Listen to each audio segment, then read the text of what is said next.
What's going on, YouTube fam? It's your boy, the wisest and most powerful of all nerds, Brimezus, back in here with another video on why God of War Ragnarok is trash. Yes, guys, trash. Before I get into that whole video, guys, don't forget to like that button or dislike it. Don't forget to comment below, guys, tell what you guys think about God of War Ragnarok, why it's trash, because it is trash. Don't forget to cop some King Kamara, Brimezus, MHD t-shirts off my websites. The link will be in the description box below. But most importantly, guys, please subscribe to my YouTube channel so I can continue to give you guys more content on a regular basis. So without further ado, let's get on with the video. So look, first of all, I want to say this. God of War is trash, but it's not necessarily a bad game. I'm going to explain what that means, okay? It's kind of like Fortnite. Fortnite is a trash game, but it's not necessarily a bad game. All they really do in Fortnite is, like, I think just change skins or something like that, or it's a free game and you just mod stuff. It doesn't really evolve. Maybe it has evolved. Like, I'm sure people have different abilities, but it's overall just like the same game.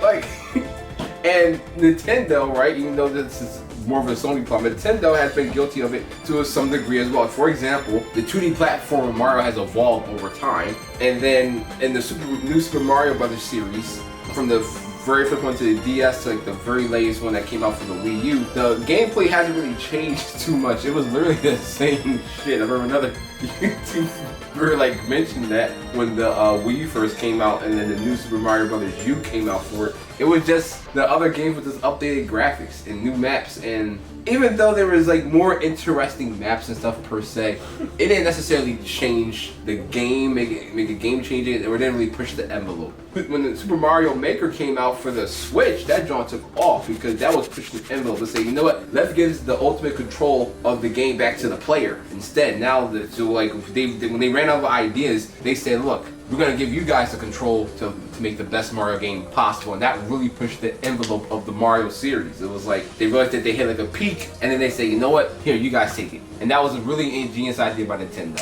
Well, God of War is like, it's basically the same. I haven't even played the first God of War for the PS4, but it looks like pretty much the same. I wouldn't be able to tell you the difference. Number two is pretty much The Last of Us. The Last of Us is a corridor game with like pretty stuff, like, or at least it's more explorative than God of War from what I've experienced so far. And I haven't got far in the game. Like, I just got it, like, you know, to where the freaking elves or dwarves live. It's just a corridor game. Like, it feels pretty much the same kind of view. You move at the same kind of pace.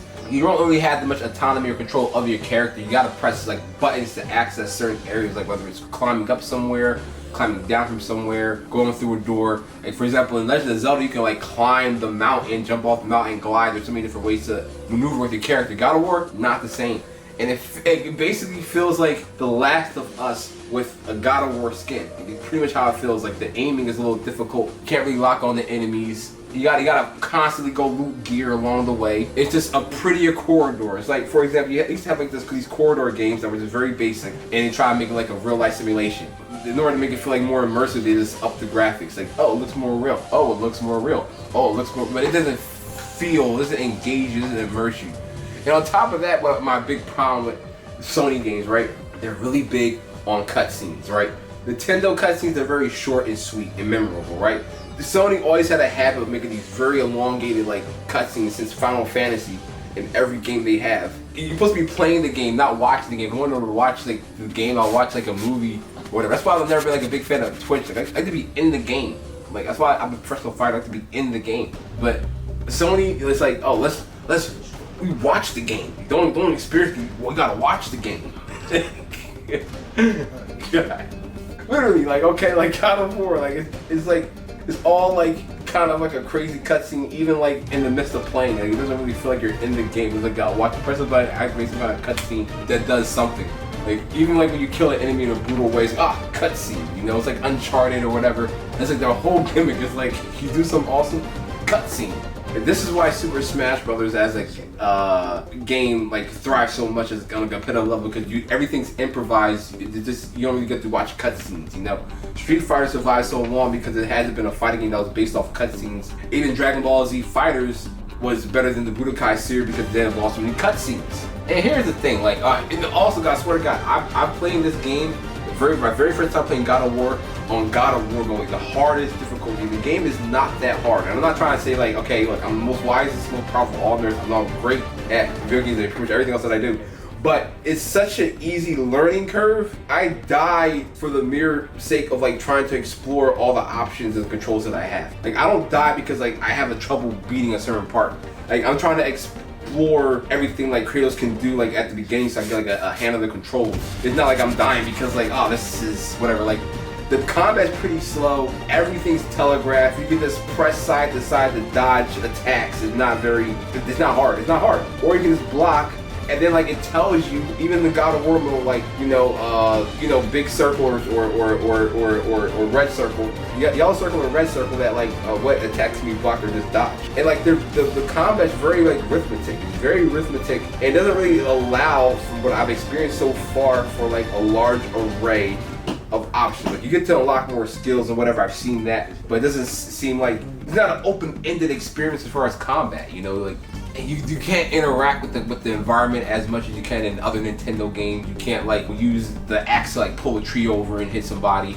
Like it's from what I've experienced so far, it's not like you don't really feel like the God of War Kratos. Bayonetta and like the Wonderful 101 by Platinum Games for like much more immersive combat games than God of War X has ever been, as far as I've watched. Yeah, like I'm gonna continue to play it, I hope, but like the game, it doesn't seem like it has a lot to offer. It's very straightforward, very streamlined, and maybe it changes, but how's it really better or differentiated from like Uncharted or The Last of Us? Anyway guys, that's gonna wrap up my video on why God of War Ragnarok is trash. Don't forget to comment below guys, tell me what you guys think. Don't forget to like that button or dislike it, and I hope you do. And most importantly guys, don't forget to subscribe to my YouTube channel so I can continue to give you guys more content on a regular basis. It's your boy, Brimezus. I will see you guys next time.